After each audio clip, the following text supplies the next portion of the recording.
Story 1. Boyfriend proposed in front of my whole family, but I told him I didn't want to get married yet. Now they all hate me. My boyfriend, Van 33M, and I, 24F, have been dating for the past 3 years. We met over Bumble, and after going out on a few dates, we knew we had stumbled upon something extraordinary. Despite the significant age gap, our connection felt effortless. We bonded over our love for travel and adventure. From the very beginning of our relationship, I always made it very clear to Van that I was not ready to settle down anytime soon. I cherished our adventure and the freedom to explore life without the commitment of marriage. Van always seemed understanding, assuring me that he valued our relationship and was in no rush for anything more. 3 months ago, Van and I attended his friend's wedding. I met some of his college friends, and amidst the celebration, a few of them playfully teased us, wondering why we weren't married yet. I chuckled nervously, brushing off the question with a shy smile after returning from the wedding. Van's behavior took an unexpected turn. He began flooding me with social media posts that emphasized the importance of women getting married and having children before the age of 30. Initially, I found it a bit peculiar, but didn't think much of it. However, his behavior escalated. He started asking his sister if we could babysit her kids on the weekends, being a working professional. Weekends were my time to unwind and enjoy some relaxation. Initially, I didn't mind having the kids over occasionally, but it soon became a regular occurrence, and I began feeling uneasy about the whole situation. What annoyed me the most was how he would volunteer to babysit his sister's kids.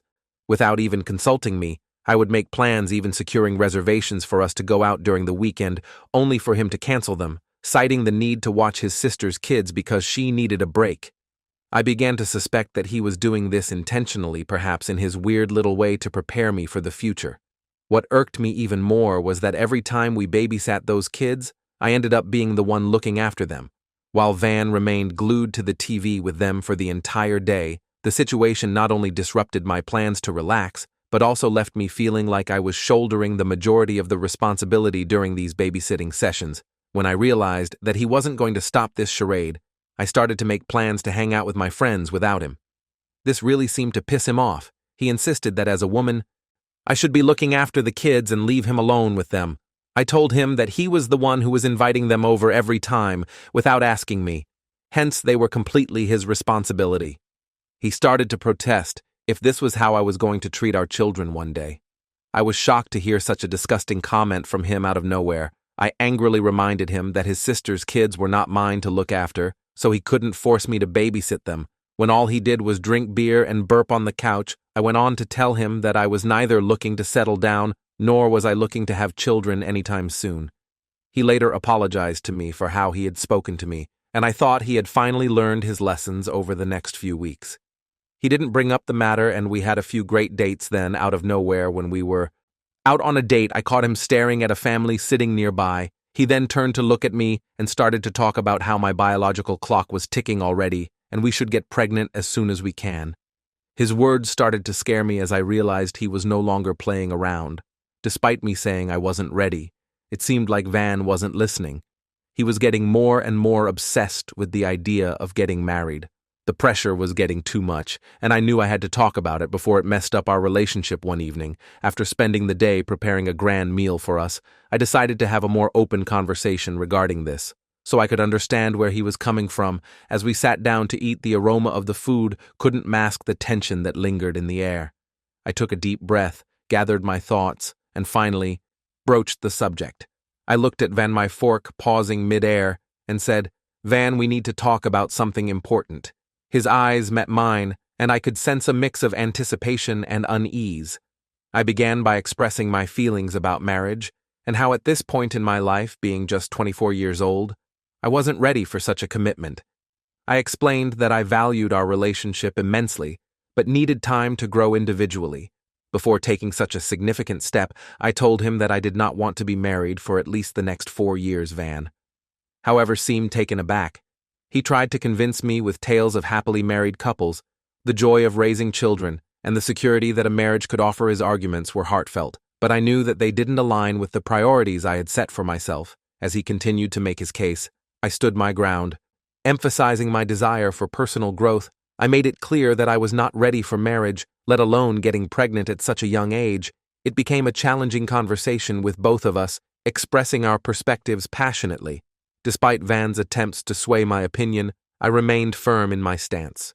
I explained that rushing into marriage wouldn't be fair to either of us and might jeopardize the very relationship we cherished, hearing his continuous argument and feeling of our differences. I took a deep breath and told Van that if my reluctance to marry were a deal breaker for him, perhaps it would be best for us to part ways. I saw a flicker of panic in his eyes. Van began to protest vehemently.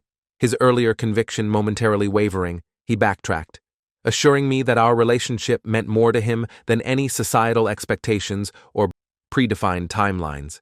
He claimed that he just needed time to adjust his own perspective. He assured me that he would respect my choices from now on and give our relationship the space it needed to thrive. Although I wasn't fully convinced I did deserve the sincerity in his eyes, his reassurances held a promise that he had grasped the essence of my feelings and that the topic of marriage wouldn't loom over us like a storm cloud any longer. With a reluctant yet hopeful nod, I agreed, thinking that I would not have to worry about this again. After our serious chat, things chilled out. Van stopped bugging me about getting hitched, and we got back to our cool, adventure-filled groove. We continued to hike, explore, and enjoy life without any pressure. It felt like we had found our sweet spot again. My sister's birthday was coming up in a few weeks. I was delighted to be flying back home and meeting my family. After a long time on the days leading up to her birthday, I noticed that Van spent an unusual time on his phone. He would act a bit out every time I walked into the room, and it made me wonder what was going on. I tried not to jump to conclusions, but the uneasy feeling lingered like a storm brewing on the horizon. I couldn't shake the thought that something was going on with him when we flew back to my hometown for my sister's birthday. Van's behavior became even more perplexing. He seemed overly invested in the preparations for her upcoming party, constantly checking his phone and excusing himself for mysterious calls on the day of her birthday party. I was thoroughly enjoying myself. I was catching up with my family, chatting with friends, savoring the delicious food, and soaking in the festive atmosphere. Laughter and music filled the air, creating a joyous backdrop to the celebration. Amidst the lively chatter and celebration, Van decided to call everyone's attention by clinking his glass. His voice cut through the murk, and a hush fell over the crowd as all eyes turned toward him. I felt a KN form in my stomach, a sense of unease settling in as I tried to comprehend what he was trying to do. Van began talking about how his life had changed since the day he met me. He smiled and started describing how he never thought he would settle down until he met me. I was bewildered and confused about what he was doing. He walked up to me and suddenly got down on one knee. I gasped in shock as my family and friends erupted in a chorus of encouragement, cheering him on as he took out a ring. He continued to say how he couldn't wait to spend the rest of his life with me and eventually start a family. Van's eyes held a mixture of anticipation and hope as he continued to hold out the ring, awaiting my response. I was so shocked, seeing what he had just done. He knew very well how much I didn't want to get married, but there he was, a shiny ring in hand, asking me to say yes in front of everyone. In that charged moment, I grappled with conflicting emotions. The festive celebration had taken an unexpected turn, and I found myself standing at the center of attention. Panic set in. I looked around at all the familiar faces. My mother looked like I had just won the lottery. My sister smiled at me, mouthing me to say yes to Van, and all my cousins were giggling. I felt like a deer caught in headlights. My boyfriend had this hopeful look in his eyes, like he just aced a math test and was waiting for a high 5. In the midst of my internal freakout, I shook my head. I can't. I finally uttered the weight of those two words hanging in the air. Van's hopeful expression faltered, replaced by a mix of sadness and confusion. His disappointment was palpable, and I could sense a tinge of embarrassment in the silence that followed. My family members exchanged glances, their initial enthusiasm replaced by a hesitant awareness of the unfolding scene. Van stood up slowly, the glimmer of the ring now dimmed. He attempted a strange smile, attempting to downplay the rejection. The atmosphere, once vibrant, now carried an awkward tension. I felt a mix of emotions: regret for causing discomfort and anger towards Van for putting me through this publicly. I announced to everyone that I needed to talk to Van in private. Frustration gripped me as I led him inside, away from the prying eyes of the guests in the backyard. As soon as the door closed behind us, I erupted in anger. I couldn't believe the audacity he had to pull a public proposal to pressure me into saying yes, when he clearly knew that I wasn't looking to settle down anytime soon. Hearing my words, tears welled up in his eyes. His voice quivered as he expressed how I had shattered his dreams, claiming that proposing was the ultimate expression of his love, and any other woman would have been excited to say yes to him. I angrily retorted that he should then go and propose to someone else, because I can't be with him anymore. The scene quickly escalated, with Van's tears turning into audible sobs. He started to accuse me that I had let him on all these years, playing with his emotions. I reminded him about our past conversation and how I never signed up for this emotional roller coaster, so I didn't understand how I was suddenly the bad guy. The comment caught the attention of my sister and mother, who rushed in with concern etched on their faces. Seeing his tear-stricken face, they started to implore me to reconsider his proposal, highlighting how it was time for me to grow up and settle down. I couldn't believe how my own family could force me to get married when I had already clearly expressed that I was not ready. My sister told me that I had no right to embarrass Van in front of everyone. I looked around and saw some of my friends giving me sympathetic glances, thinking I was crushing my poor Van's dreams. Overwhelmed by the embarrassment and the persistent opposition from my family, I couldn't bear the weight of the situation. I quietly walked out of the party, leaving Van to continue his emotional display. In front of everyone since the incident, the atmosphere at home remains charged. Van, overwhelmed by embarrassment and the aftermath of his heartfelt proposal gone, Ari decided to fly back alone.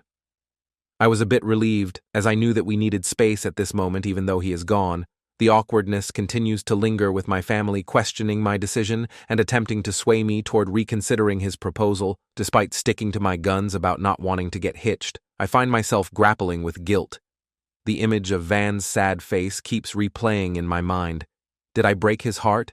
Maybe, but at least I didn't break my own in the process. So Reddit, am I the for rejecting my boyfriend's proposal after clearly letting him know that I was not interested in marriage? Now, update 1 in the aftermath.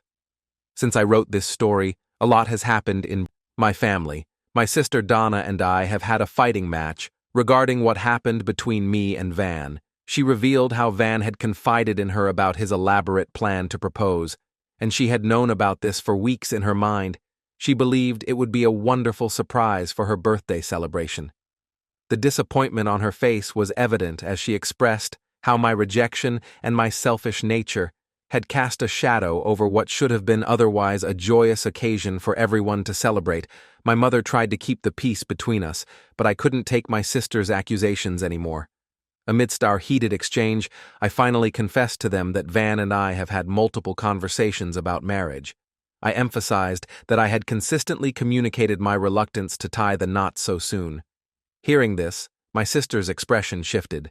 From anger to a mix of frustration and confusion, she asked me to elaborate more, and I told her how I had communicated my priorities to Van clearly, and Van had promised me that he would not be pressuring me to get married anymore. I asked her if Van had told her about our conversation, and she shook her head. No. It was clear that my sister had been unaware that I had expressed my feelings to Van long before he decided to publicly propose to me. Donna then questioned me. Why would Van purposefully propose to me if he knew that I wasn't going to get married? I explained to her that despite our conversations, Van somehow might have thought that a grand gesture would somehow change my mind. It was as if he believed the public nature of the proposal could override the doubts I had expressed about settling down so soon. My dad, who was hearing our conversation, decided to speak up. At this moment, he generally doesn't like to interfere in family matters and detests being around any drama.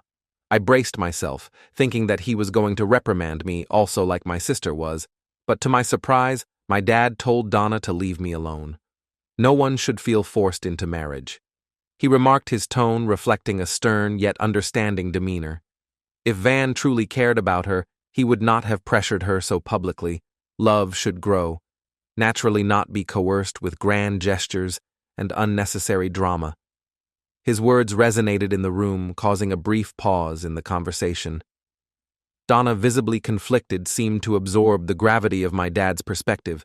I couldn't help but feel a mix of gratitude and bewilderment towards my dad for having my back, despite my sister temporarily shelving the conversation. There's an underlying skepticism lingering in the air. As for Van, he has been calling me non-stop after flying back home. I thought we could take a bit of space from each other, but he has been constantly texting how much he loves me and misses me. He has sent me paragraph after paragraph about how he can't imagine spending the rest of his life with anyone except me. It's starting to make me feel suffocated. I have loved Van all these years, but his refusal to accept my boundaries is making me question our relationship. I will update you once I fly back home and confront him. Update to thank you for everyone's overwhelming support and interest in my story. To start with, when I returned back to the city, I didn't immediately go back home, as I knew Van would be waiting for me. His constant calls and heartfelt messages had overwhelmed me, and I didn't have the energy to confront him. I decided to stay at a nearby hotel for a few days, while I went to work, despite my initial resolve to address the situation. Calmly, his relentless pursuit became overwhelming. 2 weeks later, I decided it was time for a face-to-face confrontation. I invited Van out for lunch, and he was excited to see me after, so long as I met him. The weight of unspoken words hung in the air. His eyes pleaded for reconciliation, but I knew deep down that our paths had diverged irreversibly. In a quiet corner of the restaurant, we laid bare our feelings. I recounted how the public proposal, despite his good intentions, had become an unforgivable moment. I conveyed the embarrassment and discomfort that lingered in the aftermath, emphasizing the strain it had put on relationships within my family. His eyes mirrored a mix of regret and realization. Hearing my words, he then started to protest, insisting that everyone would forget about this incident once we got married. I sighed in exasperation, looking him in the eyes, and firmly conveyed that I didn't want to be with him anymore. His eyes grew wide in shock as I continued to explain that I didn't want to be married to someone who would knowingly force me into a corner publicly. I stressed the importance of respecting each other's boundaries and choices, emphasizing that genuine love should be considerate and patient. He started to profess his love again, narrating how he wanted to grow old with me. Yet I stood firm, reiterating that we clearly wanted different things in life, and I was not going to change myself for him. Emotions ran high, tears flowed, and Van continued to plead. I empathized with his heartbreak, but stood, resolute, unwilling to compromise my own priorities. His initial shock started to turn into resentment, and his frustration began bubbling to the surface. He began to accuse me of holding him back, even using derogatory words like gold digger. He argued that all his friends were settling down building families, and here he was trying to convince me to get married. He told me how he was the best thing to ever happen to me, and I was a foolish girl if I decided to let him go. His words were laced with so much bitterness and desperation that I couldn't help but laugh, which stopped him mid-truck. His claim of being the best thing to ever happen to me struck me as ironic, considering the emotional turmoil his grand proposal had caused to me the last few weeks. I told him that I had been feeling guilty a few days ago for rejecting his proposal, but watching his reaction had solidified the fact that I was right not to marry him. Van, caught off guard by my response, seemed momentarily lost for words. I could see the realization dawning on him, even if reluctantly, that I was not going to listen to his demands. With a heavy sigh, I wished him luck for his future, and told him to not bother me ever again. I also let him know that I would be coming by the next day to pick up my things from our place, so I could officially move out. Van reluctantly agreed, a mix of resentment and acceptance etched on his face as we parted ways. I couldn't help but feel proud of myself for standing up for what I wanted. It wasn't about relishing in his disappointment. Instead, it was the importance of standing up for what I truly wanted, even if it meant disappointing someone else. Update 3. It's been about 4 months since I broke up with Van. My life has been going surprisingly well after our breakup. I moved out from his place into a flat where I lived with a great roommate. It has been a bit daunting to adjust to a new space, but the clarity of newfound independence offered a glimmer of hope. It felt like shedding a weight I didn't realize I was carrying while dating Van. In the days that followed, I faced my fair share of questions and raised eyebrows from my family. My sister Donna initially struggled to accept the situation, still holding on to the notion that I had let go of something good.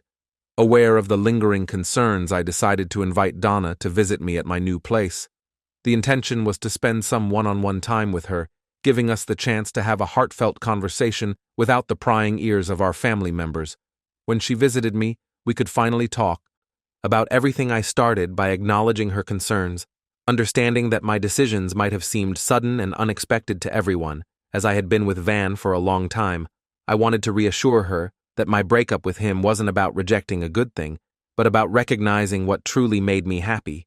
We delved into the dynamics of my relationship with Van, the pressures that had been building, and how his grand proposal had become the tipping point that eventually forced me to break up with him. Donna, with a mix of curiosity and concern, asked about my emotional state. During and after the breakup, I explained the relief that came with shedding the expectations that didn't align with my desires.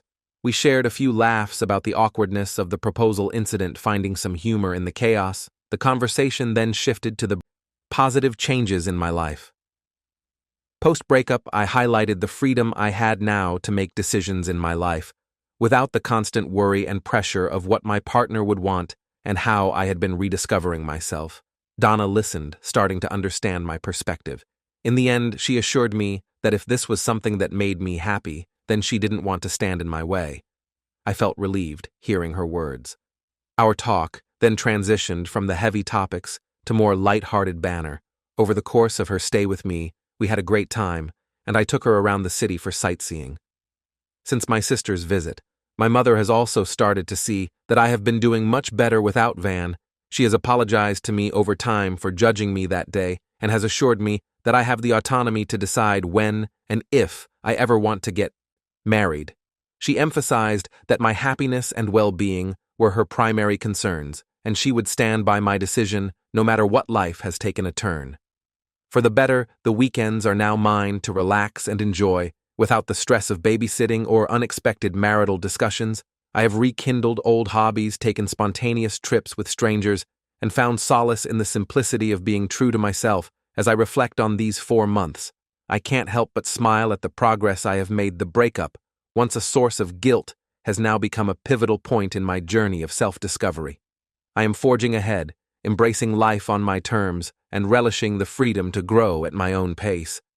My life isn't perfect, but it's filled with moments of contentment, laughter, and the simple joy of being free to write my own story. Story 2. My gold-digger future son-in-law tried to blackmail me with my affair, but it brought us closer together. I remember the incident that happened 6 months ago. It brought my daughter and me closer than we've been ever since she turned 16. It has been a real fight. Every now and then, between us, we never agree on even the minutest trifle. It was like she derived pleasures going against my will. Inasmuch as I make the rule, I try as much as possible to consider her. But she outrightly breaks the rule one time. She told me she didn't ask to be born into this world by me, and I had no right to tell her what to do. It really broke my heart. I prayed and wished something would happen that would make her realize how wrong she was. It didn't happen as fast as I hoped. After she graduated from high school, it became a very serious fight. One time she left home for 2 weeks, not responding to my calls. It left me really worried. None of her friends knew her whereabouts. If they did, they were loyal enough not to let me know. I didn't know what else to do, then reported to the police. She got to know about it, and she called immediately, threatening never to come back until I withdrew the complaint. At least tell me your whereabouts. She refused, and hung up. The next day, I went to the police and told them. Even though I was feeling embarrassed, Laura didn't come home after a week. I was sick of worry. I was shocked and grateful when I got home from work, and I found her sleeping one day. I asked my housekeep, who told me she got back sour and drunk. It was later that I learned she'd gone to Malibu with a stupid boy who attended the same high school as her. Nothing breaks a mother more than having a rebellious child who hates her for the mere reason of bringing her into the world. Maybe it was the absence of a man to call dad from the onset. It has just been us. Just the two of us. Her father had disappeared the moment he learned I was carrying his child, and I've had to take responsibility for her in the past 20 years. Isn't that enough to forget him and not blame me for his absence? I made efforts and spent oodles of money to get her into college, yet she refused, in her words. I don't need college to live. What didn't I do to secure her future? She chose her path, and I had to respect that, hoping that someday she'll come to her senses. It breaks me that it took a long time before it came to that. I was dumbfounded when she got home one evening with a young man she called Jimmy, a remarkably built young man on blonde with biceps, threatening to rip out of the fabric of his sleeves broad shoulders that carry the weight of his heartlessness and greed. His mere presence and the atmosphere were foggy. I tried so hard to keep cool, waiting to hear about this man from my daughter. She merely said he was her fiancé, that she didn't want any drama from me. I was disappointed. I felt fury erupting from my stomach. I quickly gulped a glass of water. I felt a little calm, but with much difficulty I nauseated my disgust, however. Choking it was. All I said was okay, and I asked why he was here. She asked if she had no right to bring whoever she pleases into the house. I was mad at such disrespect. I was further stunned when she said he was going to live with us in the estate, and that I should give him a job in my company if she were not my daughter and we were not citizens of the United States of America. I'd have gone physical with her and given her a slap for once, one she will always refer back to, just like I've seen in a movie, from somewhere in another place. The slap left traces of lines on the victim's cheek, and that was really deserving of my daughter. I maintained a surprisingly calm demeanor as I scooped some grains of rice, opened my mouth wide, welcomed it into my mouth, chewed, and felt it travel right through my esophagus down to my belly. Absent-mindedly, I drank up my glass of wine all the while. The rascal-looking man was not ashamed with the way he gluttonously emptied his plate of meal. He ate like an uncultured swine, and I felt embarrassed. Instead, I heard myself ask, "You got a college degree?" He was nodding in affirmation when my daughter said that those questions were unnecessary since he was her husband-to-be, and I was in the position to offer him a job. I was compelled to give him the job just to make Laura happy. She enjoys doing the opposite of what it is I ever wanted for her, ever since she clocked 16. I'd had more difficulty than I did my entire life trying to raise her properly. She refused to listen once I warned her never to get into a car driven by a teenager the next day. She got home in a car driven by a boy. I was speechless because it was just a day before that I told her after dinner. I went upstairs into my room. As I peered from my window, I saw them moving into the apartment with Jimmy's belongings. I was ashamed of how shameful it was to have a supposed son-in-law moving into the same apartment. I was lost in thought when my phone rang. It was Jonathan on the other end, and he called to know how I was.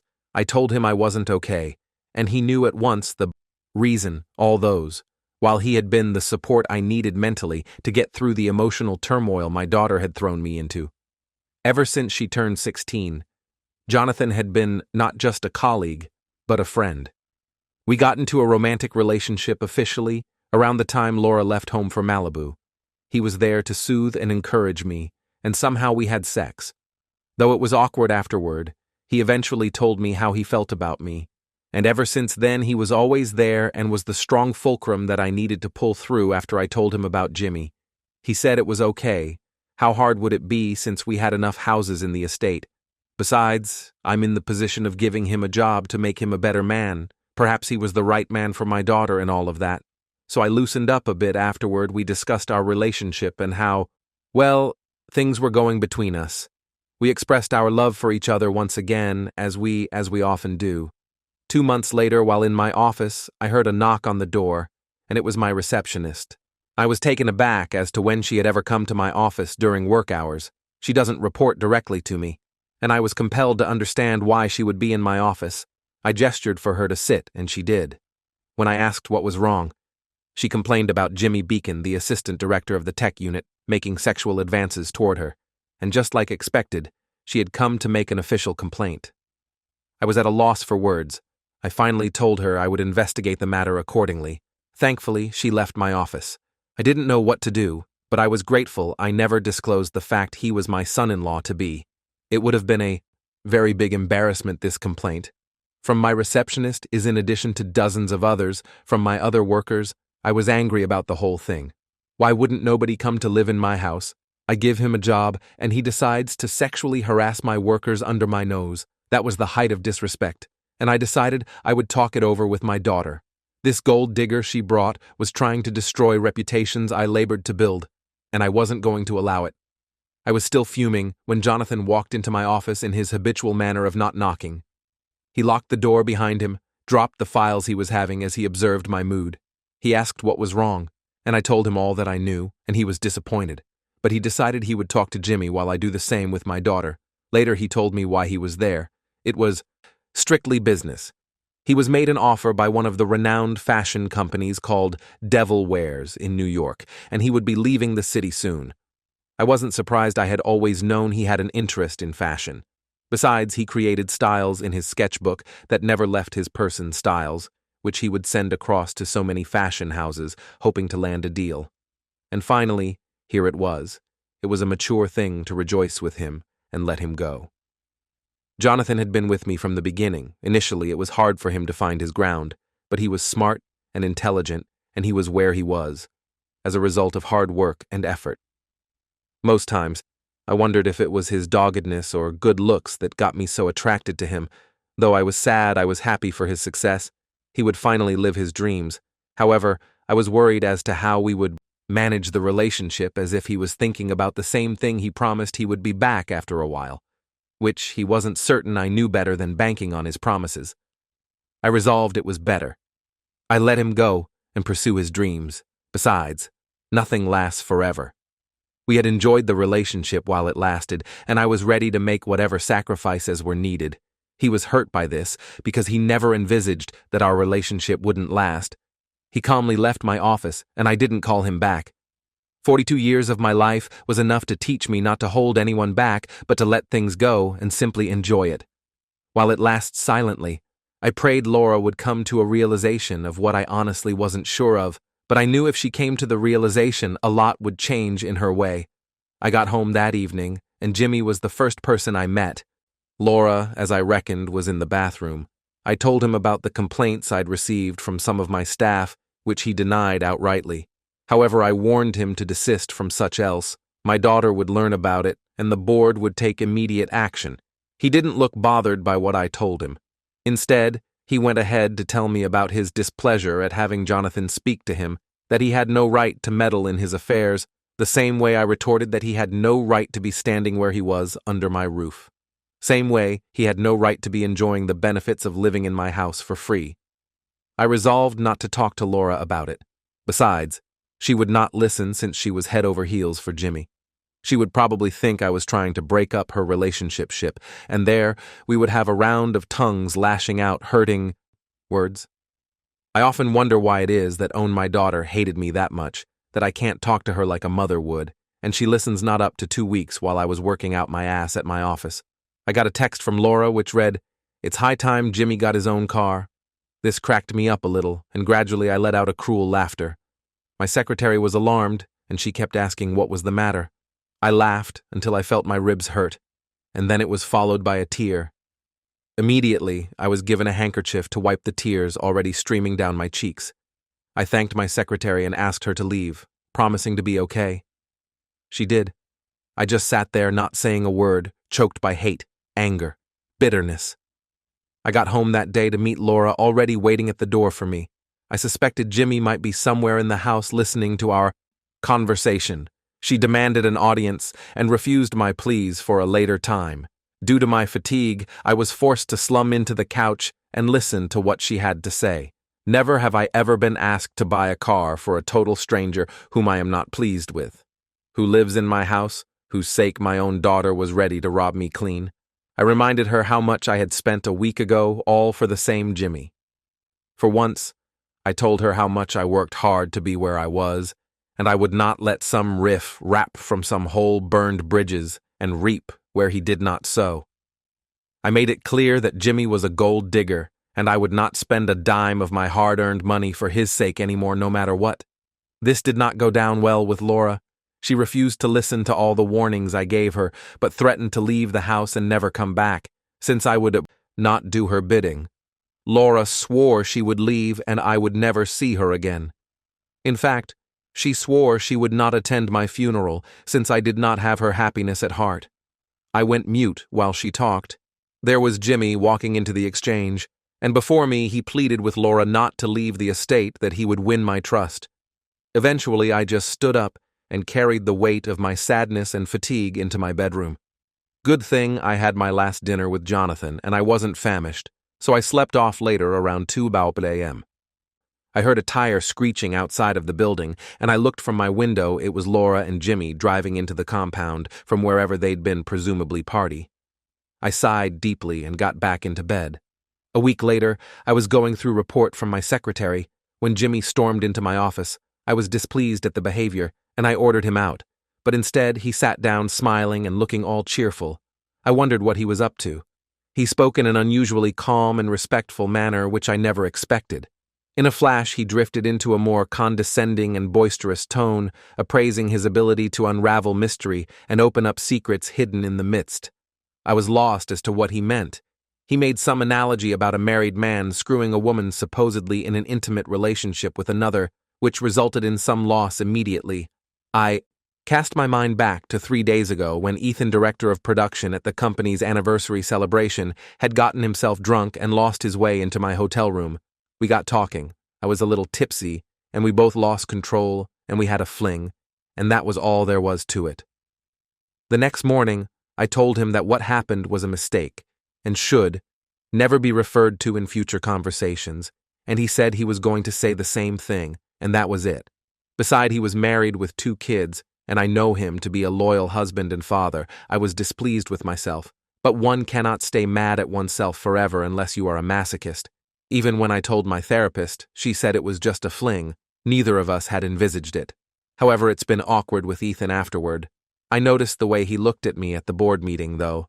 I didn't quite make anything out of it enough to make me uncomfortable. I wondered if this incident was what Jimmy was referring to in his dumb analogy. I managed to get in control of my emotions as I asked what he was talking about. He let out a thundering laughter, like the fiery male fairy tale character with magical power over fire and furnace Vulcan. He began to rattle as to how he had seen Ethan getting into my room and how he had listened to everything that transpired that night. I found myself asking him how he had stayed to listen to all that noise and what he did afterward, which he claimed was none of my business. I retorted, this was none of his business either. He said it was his business, since he knows the work ethics of our company. He knew the marital status of Ethan as well, knew my relationship status with Jonathan, and might well let his mouth run like a tap, as I probably seemed disturbed and fearful. As I wriggled on the chair where I sat, he made a tut sound and went ahead to tell me he wouldn't tell anyone about it. He assured me it was just between us, and that he wouldn't let it out. I didn't quite trust him as I asked what was in it for him. He smiled and said nothing, but he just came for a chat with his soon-to be mother-in-law. With that, he left my office. I felt my heart skip. The minute this gets out, I will be done. I thought worriedly a night fling was going to cost me a lot. I began to think about what to do. Nothing was making sense.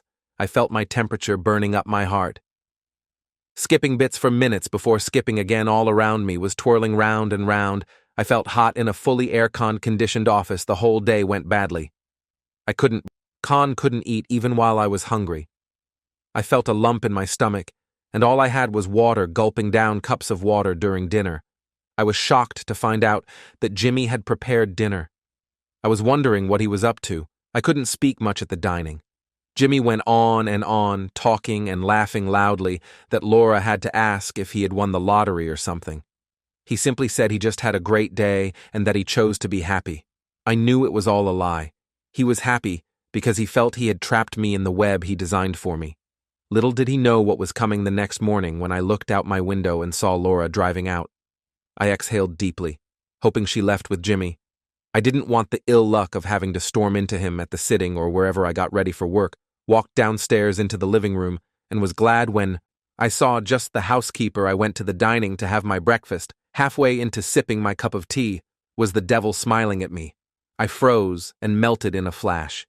He just smiled and spat out a sarcastic good morning and said something about how pleasant it is for his mother-in-law to be the first to grace his sight on a beautiful morning. I choked on the tea. He passed me a napkin. I couldn't utter a word. My mind traveled back to the previous day, and I cursed. He went ahead to tell me how necessary it was to give him some money to sort out some bills.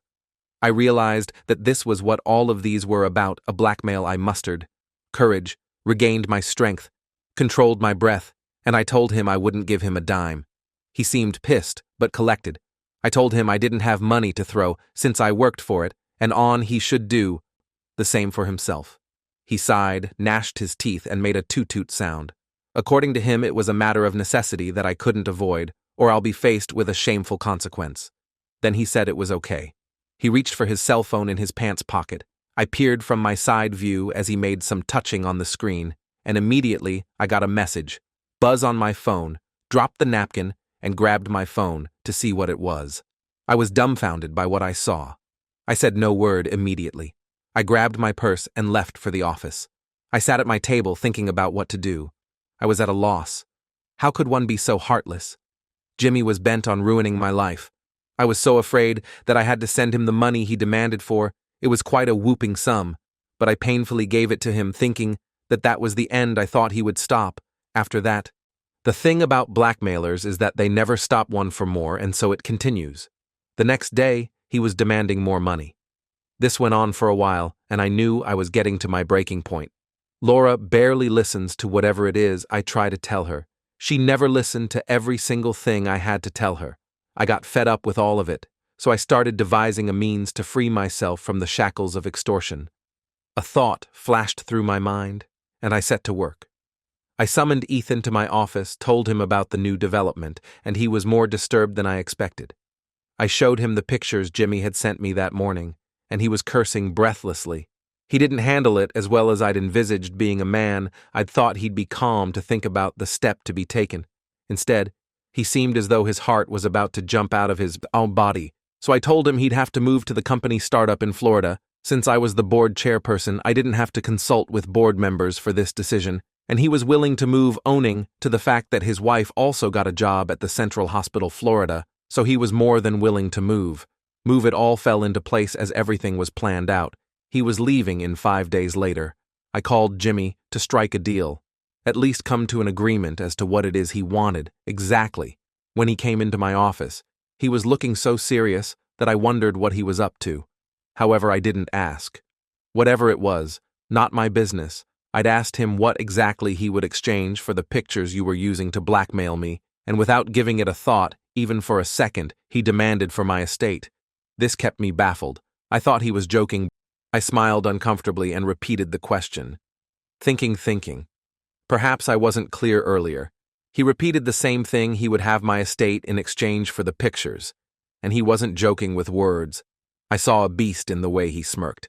Nothing about him was pleasant. I have always known he was a gold digger, a greedy person who would do anything to get what he wanted. I told him outrightly that from the first day he set his God-forsaken feet into my home, there was something unsettling around him. I told him how much of a greedy he was, and how soon karma would catch up with him, tear him apart bit by bit, and he'll feel the pain he inflicted on others. I swore and cursed him.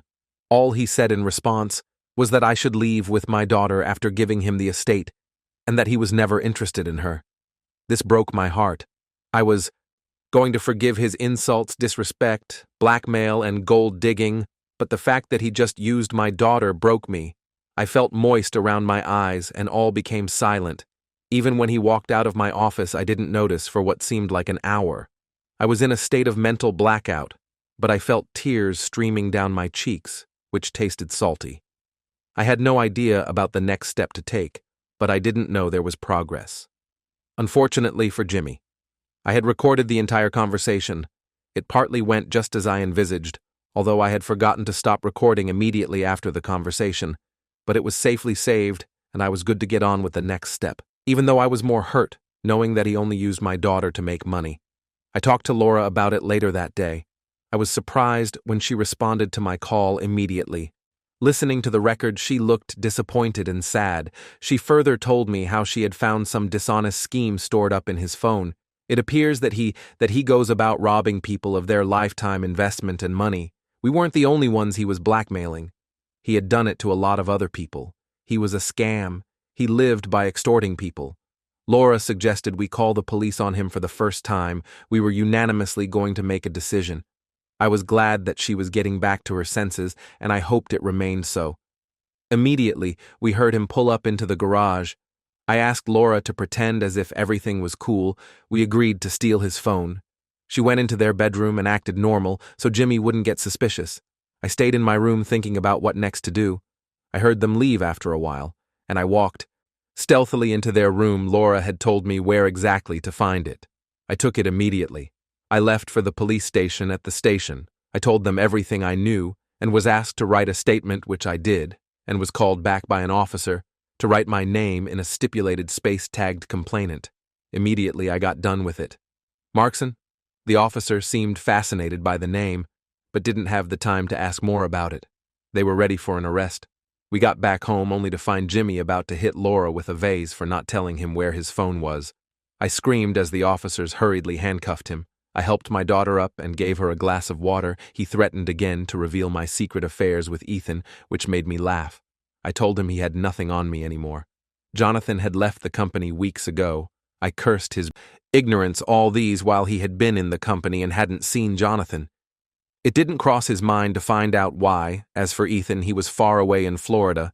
It was obvious to him that he had been caught in the same web he designed for me. That night, I was fixing up my bedroom when Laura walked in, looking frightened. We both made to talk at the same time, but paused, waiting for who goes first. A mother knows when her child is back. I was bustling with emotions when she said she was sorry. For once I saw the sincerity and repentance in her voice. She went on and talked about Malibu. She went there with her classmates from high school, and that was where she met Jimmy.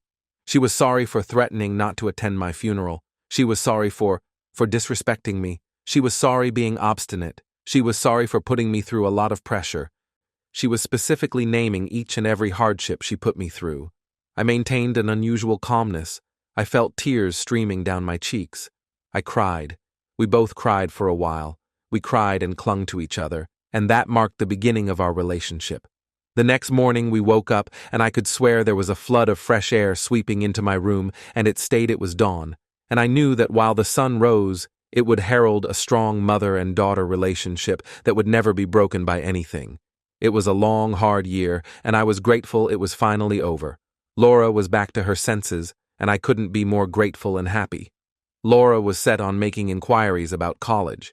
She was finally ready to go to college, and I couldn't be more happy. She decided she would go to Princeton and study business management. I was more than elated when she told me about it. When I got into a heart-to-heart conversation with her, I understood it was Jimmy who had deceived her into thinking that she doesn't need college. I was glad she finally came to her senses. These past few days have been the happiest days of my life. If gratefulness was a person, that would be me. I forgave Laura because she was my daughter and was all that I had. We've been happy ever since. At the height of the reconciliation, I got a call from Jonathan checking up on us. We ended the call with an air of something unfinished. Story 3. Boyfriend started acting like he barely knows me after months of being so attentive. MIF almost 22 being too clingy? Or is my boyfriend 30 millimeters being too distant? Okay, so my boyfriend and I first got together 3 months ago. We met at work.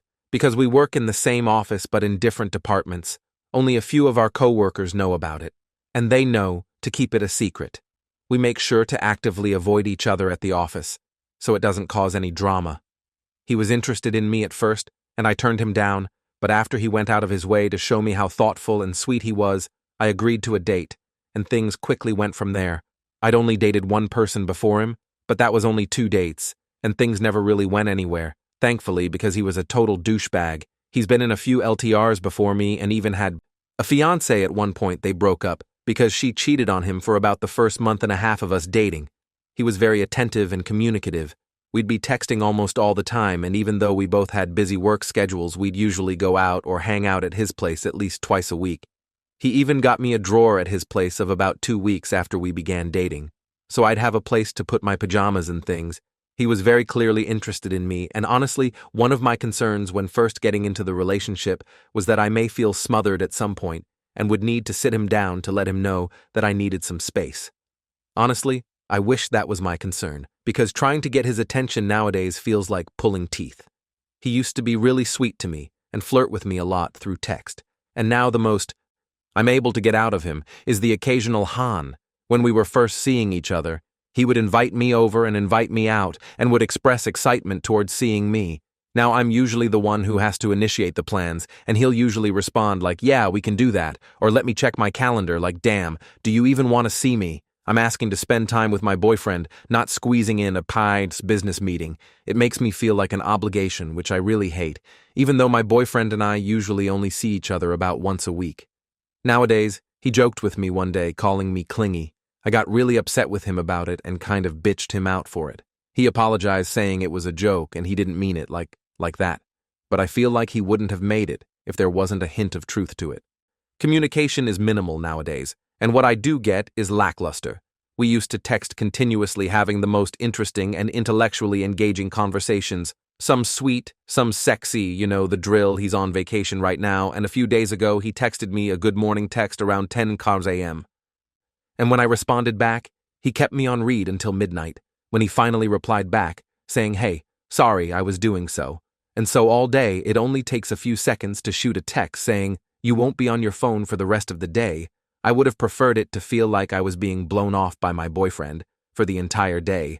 I feel like if he actually cared, he would have taken that into consideration.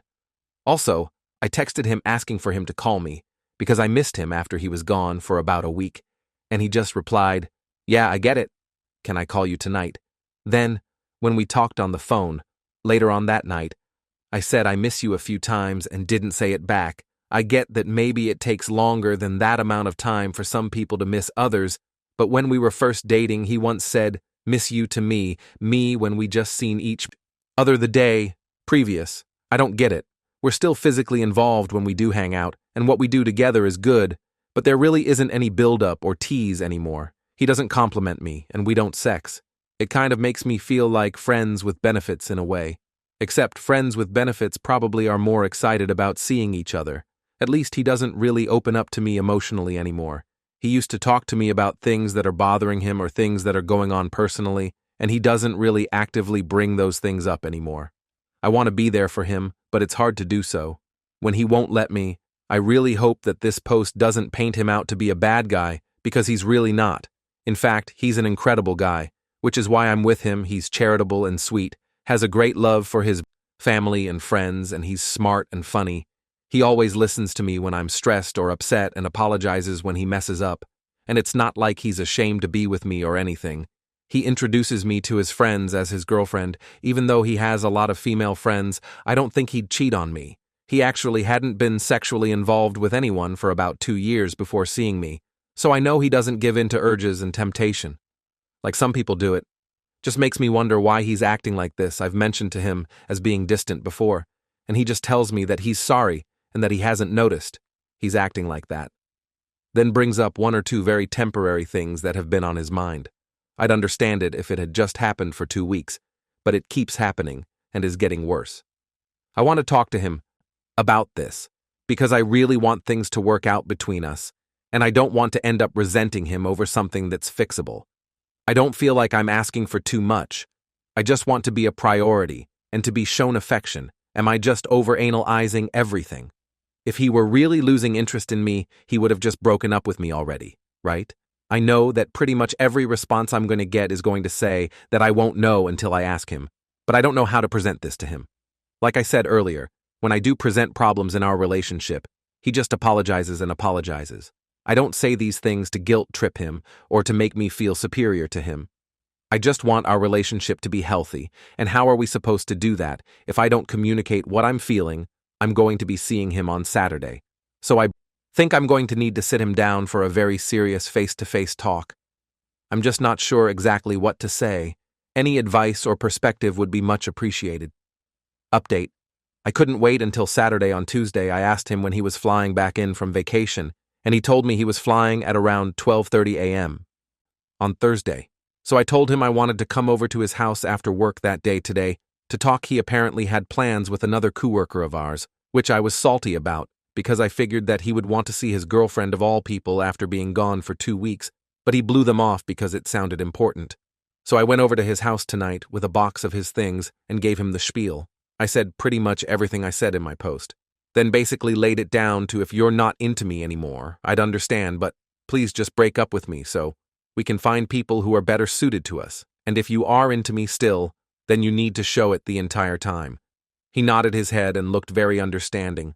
Once I was done talking, he admitted that he had indeed been distant for the past month and a half, particularly the past 3 weeks. He then explained that the reason for this is because he realized that we have very different aspirations for the future, and he has been racking his brain and talking to everyone, trying to find a way to make it work. I asked him what he wanted, that I didn't, and he said kids. He wants kids within the next couple of years. He said he thinks he'd make a really great dad, and he knows that I'm young, and that's not something that I want. And even if it is, it wouldn't be something that I would want.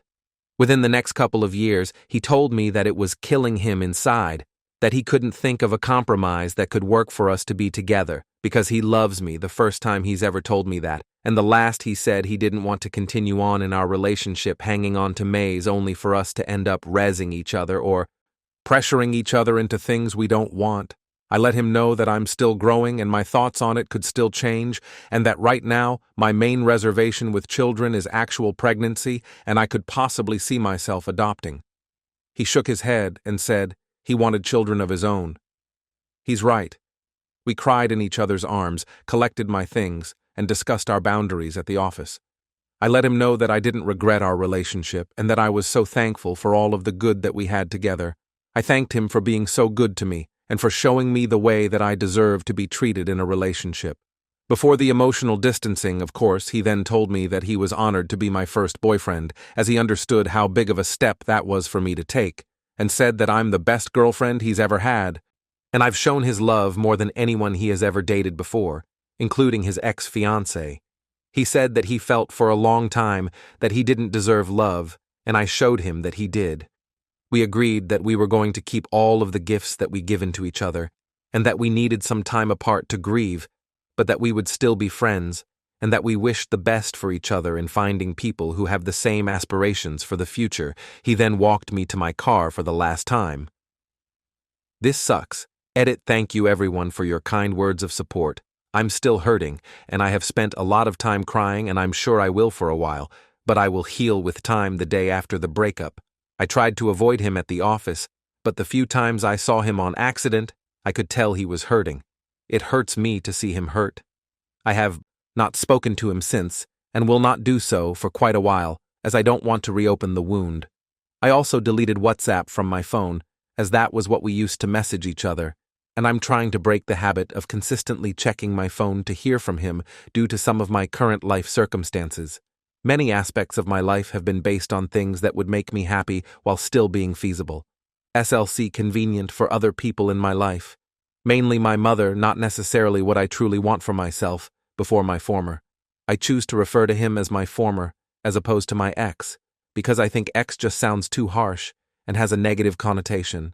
I never would have thought marriage would be something that I'd want for myself, now that I've been shown what a good relationship is like, and what it feels like to love and be loved in return. I would really like to be married since I'd never even thought I wanted marriage. This is why I'd never really prioritized whether or not I wanted children. I have a bad habit of focusing on my present instead of my future. I have decided that, for the next few months, probably closer to half a year, I'm going to make a point of prioritizing what I want for my future long term, in regard to what I think would make me happy. I'm going to start reflecting on whether having children is something I think could be a fulfilling part of my life, and if it would make me happy. I'm honestly not sure what children are. Like my friend, close family don't have children, so I never really spend time with any, which is another reason I haven't thought about it much, so I may see if I can find some opportunities to babysit or spend time with children, in some other way, to see if I like them, and if I could see myself caring for one long term. I think it's something I need to do to avoid this kind of heartbreak in the future, and if I do decide that I'd like to have children on the same timeline as my former does, and it just so happens that my former is still single and still wants to build a future with me, then I'll see if he wants to pick up where we left off. But if it turns out that I just don't want kids, or I know I'm not going to be sure for a while, then I will hope someone with just as much love to give comes into my life who feels the same now. On to the next story. Story 2. Found I out.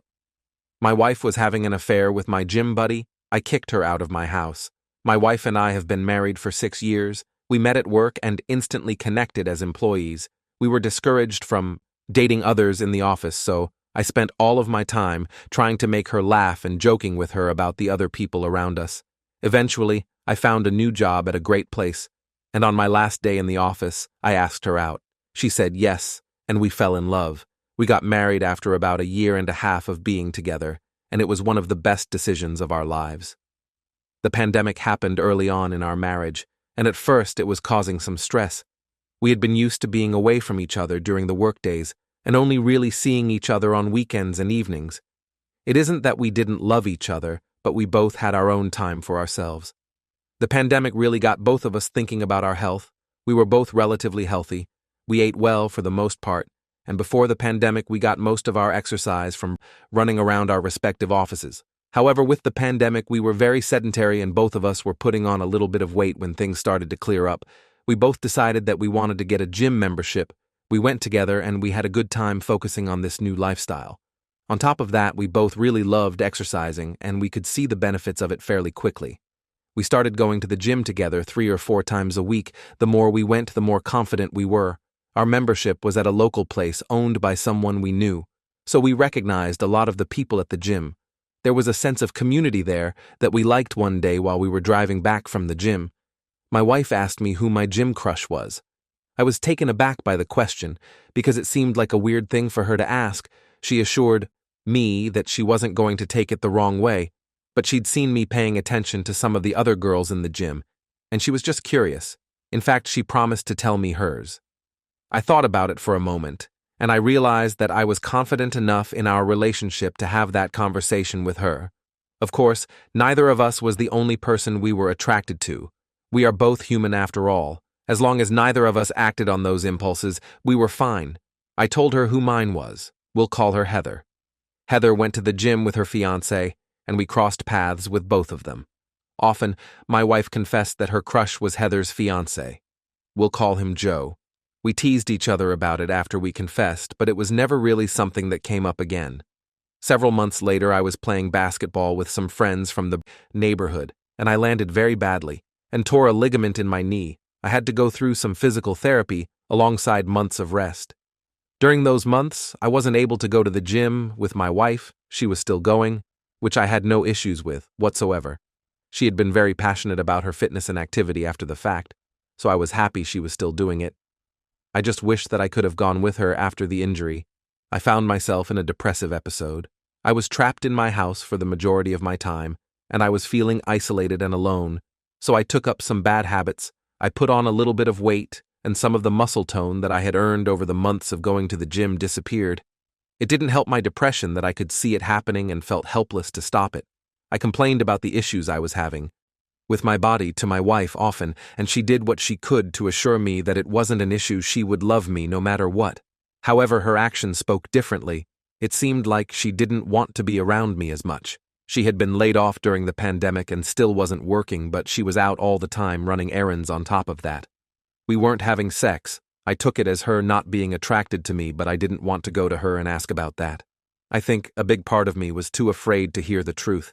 She started going to the gym more and more, and I started to realize that she was going 5 or 6 times a week, which was more than we had ever really gone. It definitely seemed like she just wanted to get away from me. Months passed, and I was done with my rest and going to physical therapy to try and get everything back to normal. When I was finally cleared to be off crutches and able to begin light exercise again, I jumped at the opportunity. My wife gladly brought me back to the gym, and everybody else there seemed happy that I was back. I was friendly with just about everybody at the gym. That included Heather and Joe. My first week back, everybody, including Heather, came over to me and asked me all about my recovery and how I was feeling. I didn't notice it at the time, but Joe was steering clear of me looking back. After I returned to the gym, he and I hadn't had a single conversation with each other. I couldn't remember him talking to my wife either, because I was still recovering. I wasn't able to go to the gym very often. I had to take it easy and make sure I was giving myself time to recuperate. I was going to the gym every other day for the most part. My wife kept going at her normal pace. I was working from home, so thankfully I was able to step out and take walks or things like that whenever I wanted to, as long as I was getting my work done. My wife told me one morning that she was going to the gym in the afternoon. It was one of my resting days, so I hadn't planned on going with her around lunchtime. I was feeling fidgety. like I had a lot of energy that I needed to get rid of. I figured I could take an hour and go cycle or walk on the treadmill. So I made my way over. My wife told me she was going to be there, so I was expecting to see her inside when I arrived. I looked around for her, and she was nowhere to be seen. I asked the woman at the front desk if she saw my wife, but she told me that she didn't think she'd come in yet. That day, I was worried right away. I trusted my wife, and when she told me she was going to the gym, I believed her. If she wasn't there and she wasn't at home, she was somewhere between our house and the gym, and somehow she didn't make it there. My mind wandered to the worst-case scenarios, so I rushed back to my car and slowly made the drive home to see if I could spot anything. I didn't see her car in a ditch or anything like that, which eased my mind. I called her when I got back to see where she was, but she didn't answer. I felt completely helpless. In my mind, my wife was being held captive in someone's basement, and there was nothing I could do about it. I waited for about an hour, and then she walked in the front door. She was still in her workout clothes, as if she had gone to the gym when I knew that she hadn't. I asked her where she was, and she told me she was at the gym. Obviously, I knew that she was lying. I just didn't know. Why I explained the situation to her and told her that I didn't see her at the gym, and I was worried she played it off like she didn't understand why the worker said I wasn't there, suggesting that there might have been a shift change while she was there. She told me that she was in the sauna for a while, which might explain why I didn't see her there. The excuses she gave made sense, but something was telling me not to believe them. I saw with my own eyes that she wasn't there. I was SCing around for her car, and I didn't see it anywhere in the lot at the gym. My wife was lying to me, and my paranoia started taking full control of my brain later that night. While she was asleep, I took it upon myself to find out the truth of what was really happening. I grabbed her phone and looked through it for any clues about where she was. I found it within seconds of opening her phone. She was with Joe. Their messages were all pretty tame. There were a few messages where they would tell each other they missed each other, but for the most part, it was them planning times to get together. They were hooking up a few times a week. Apparent Joe worked from home while Heather didn't, so whenever she would leave, my wife would head over to their house. I was completely heartbroken by what I saw, especially when I put the pieces together that their affair started while I was home, recovering from my injury and feeling very bad about myself. It seemed like everything I thought about my relationship with my wife was wrong, and it was devastating to learn that I knew that I needed to divorce her. But while I looked over the text messages, I didn't think it was sufficient evidence to prove that there was an affair. It seemed like there could be something going on, but there wasn't anything in there that explicitly mentioned they were having sex. I needed to see it for myself and get some kind of proof. I did a quick search online for some kind of app or something I could download on my wife's phone to be able to track her. It sounds awful, but I needed to know when she was actually going to the gym and when she was going to Joe's house. My intention was just to follow her there and make sure I could get the proof I needed. I found one and got it set up, so next time she told me she was going to the gym, I could be ready after 2 days. My wife told me that she was going to the gym. I waited for about half an hour after she left and checked the app. She was not at the gym. I quickly finished up what I was doing with my work, and I made my way over to the address she was at. I walked to the front door and looked at a piece of mail to see that it was Joe's house. My wife's car was in the driveway, so I knew that I was going to be possibly witnessing one of the worst things I could imagine. I realized that I couldn't get into the house, so that posed a bit of a problem for me. I needed to see what was happening. So I did something a little bit illegal. I opened an electric bill belonging to Heather, and I got her phone number from that. I called her and explained everything. She was skeptical at first, but she agreed to head right over to see for herself if I was right about everything. I hid the electric bill in my car, so they would never know that I had to open it to contact her, and I waited for her to arrive as soon as I saw her. I walked to the door with her. When she opened the front door, the chain lock was up. That immediately made her suspicious that was never up, so she thought it was him trying to keep her out of the house. We snuck around to the back door, and she let us both in through there. When we got in, we could hear music playing from the bedroom, and I had a sinking feeling in my stomach. All of the signs pointed to my wife having an affair, but there was still part of me that had the slightest bit of hope that I was misreading things. Of course, that wasn't the case. Heather led me to the bedroom where she opened the door to see my wife and Joe together. They were both surprised to see us there. Heather ran up to Joe and started hitting him on the head with her purse. I couldn't blame her for reacting that way. My wife covered herself as quickly as she could and tried to explain herself to me. She told me that it just happened while they were at the gym. She tried to tell me it was the first time anything like that had happened, and she regretted it.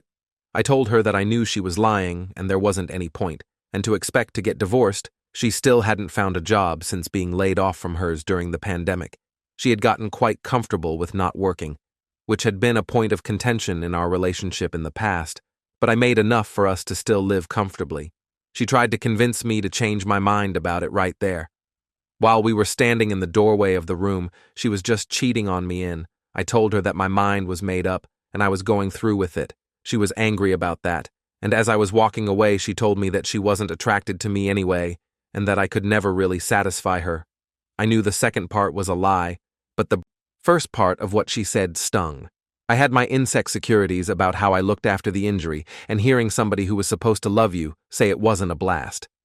Heather and I both ended up divorcing our partners, and we wrote letters to each other's divorce attorneys explaining everything that happened since we didn't have any photographic evidence. I kicked my wife out of my house, and she ended up moving in with Joe. They were apparently in love with each other and planned on spending the rest of their lives together.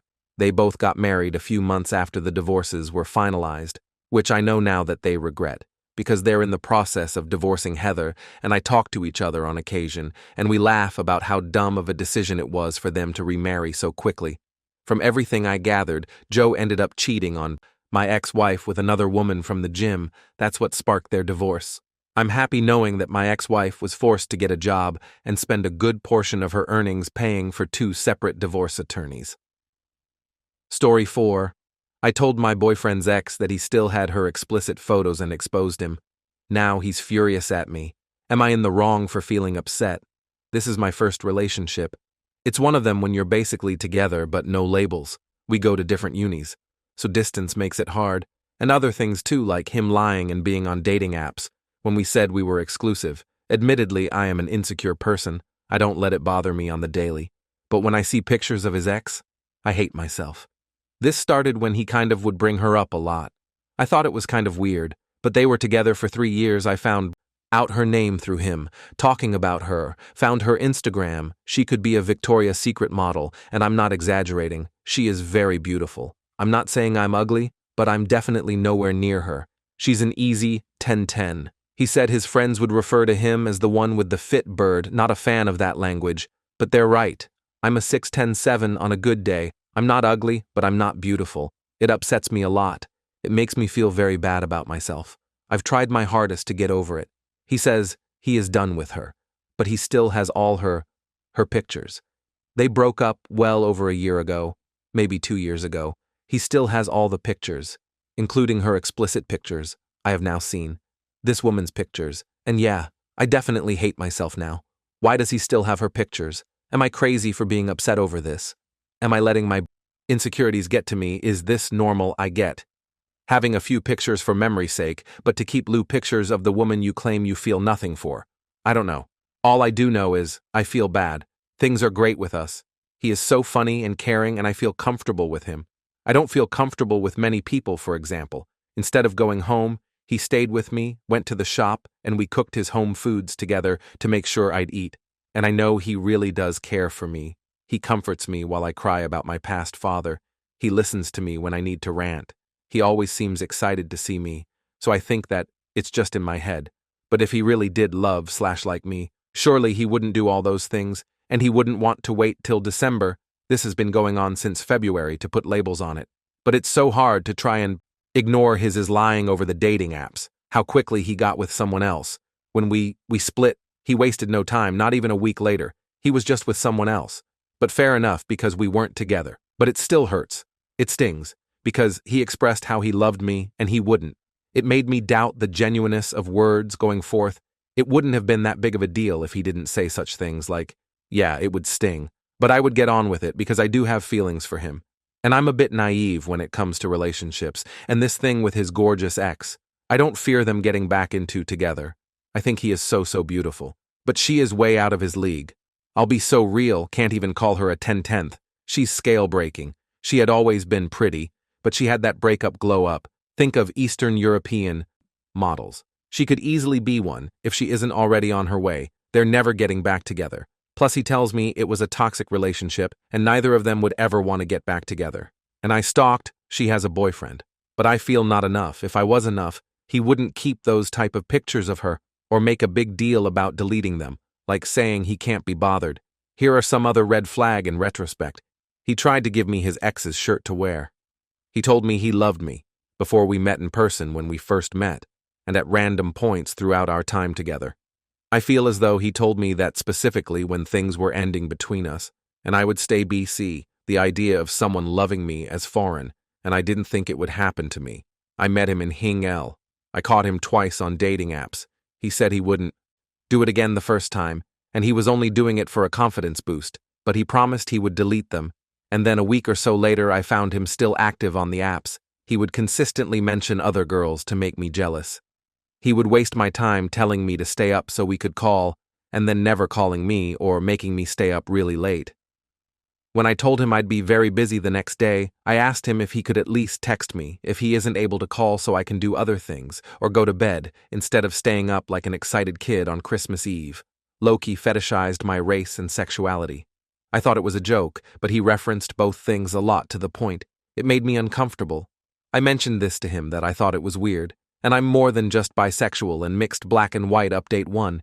He claims he just hasn't gotten round to deleting them, but told me he deleted all pics of her on Snapchat, and he has loads of photos in his camera roll, so he doesn't see them. But emo, he should have deleted them, not even for my sake, but hers. Especially if he has already taken the time to delete them on Snap. I think it's weird to keep them kind of pictures of someone you're no longer with and haven't spoken to in nearly 2 years. I don't think her or her boyfriend would appreciate him having them. Pies. I know I certainly don't. I'm kicking him out and ending it this morning. He made me feel bad by saying, I'm all he has, but I'm trying to respect myself and stick with it. I have a bad habit of taking him back when he upsets me because I tell myself I'm being dramatic, but I don't feel respected. And with everyone reinforcing what I've been thinking, I do think it's time to get rid of him.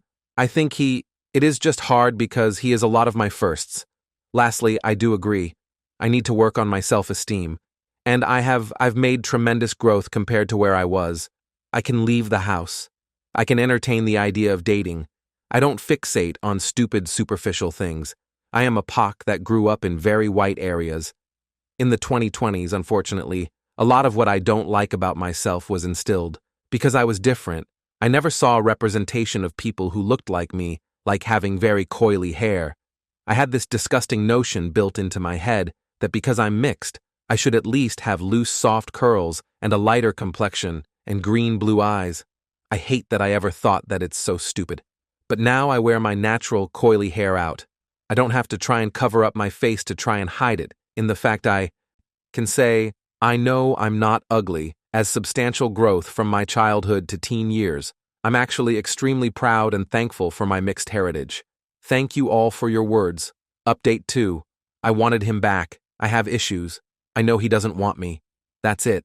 Comments where Op has replied, Hudding idiot, if he is on dating apps while in a committed relationship, then he's not committed. Many cheaters make their so feel special when they are around them. It's kind of manipulation. They also make their side pieces feel that way. As for the nudes, I think it's inappropriate for him to still have them after breaking up with her, much less while dating someone else. I know I would be creeped out to know that any of my exes were oogling my nude pictures. Also, I don't really think he's as over her as he wants you to believe. If he was, he wouldn't have those pictures. Speaking of, have you ever asked him to get rid of them? If he refused, big red flag. My advice to you would be to end the relationship. He does not respect you and doesn't deserve you. Op. I asked him to delete them when I found out he deleted some and said he would do the rest later, because there was a lot. He also said he is waiting to get a new phone. What year he is living in? In 2023. We have a cloud that transfers everything. When you get a new phone, including the whole camera roll. I ended it and blocked him on everything after reflecting and not having him physically with me.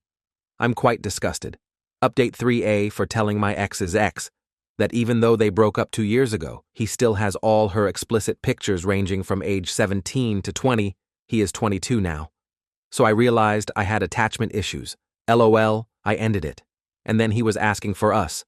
to not end until he also agreed we should not see each other anymore. But then I didn't want to end it because I loved him and also had low self-worth, thinking he would be the only person to love me. With retrospect, he didn't love me. He just liked talking, and not exclusively. But mostly he'd only really tell me. He loved me when things were looking like they were going to end, or if I said it first. He is the type of person to tell you what you want to hear anyways. Time passed. I do still care for him way more than I should, but my feelings for him have I still miss him, but I don't love him. And I realized how up it truly is to have pictures of your ex, 17 to 20 years old. He is now 22, not saying he is a pedo, but legally speaking, he did have child porn on his phone. I gave him many lectures on how bad it is that he still had them. He gave stupid excuses, like I can't be bothered or I'm going to sort it when I get a new phone, as if iCloud doesn't exist. He is a liar, someone who tells you what you want to hear. He just agreed with me to shut me up. I had a feeling he probably still had them pictures, even after he said he delete them, surprised. He did not, when we stopped seeing each other one time. I asked him to delete what he has of me.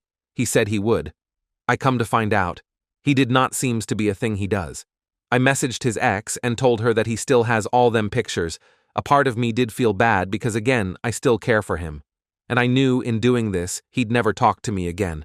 So that was kind of sad. But I thought, if it was me and her position, I would want someone to do the same for me. I also asked many females what I should do. They all said, tell her, obviously. So she told me how she asked him to delete all her pictures when they broke up and he said he would. This sounded very familiar. She thanked me for telling her she called him and asked for a screen recording of him deleting everything, or she's calling his mom and letting her know what her son is up to. He eventually did. The gross thing is he has 2 younger sisters. He tells me how he is scared for how they will be treated by men when they grow up. He is scared. They'll encounter men like himself. He was very angry with me, told me I was doing this all out of spite. He tried to play victim, which I found very pathetic, saying I didn't think this would blow up in my face again, and thanks for kicking me down lower than I already felt, as if he is the one who's been violated, actions have consequences. I think he still thinks about her. I refer you to the fact that he still had her pictures. He tried to give me her shirt to wear. He made her one of his playlist covers when I told him that was weird. He changed it. I had to ask him to stop talking about her. They were together for 3 years, and she is very beautiful, but 2 years had passed with no contact. She had very much moved on. Why couldn't he? Anyways, I know it was the right thing to do.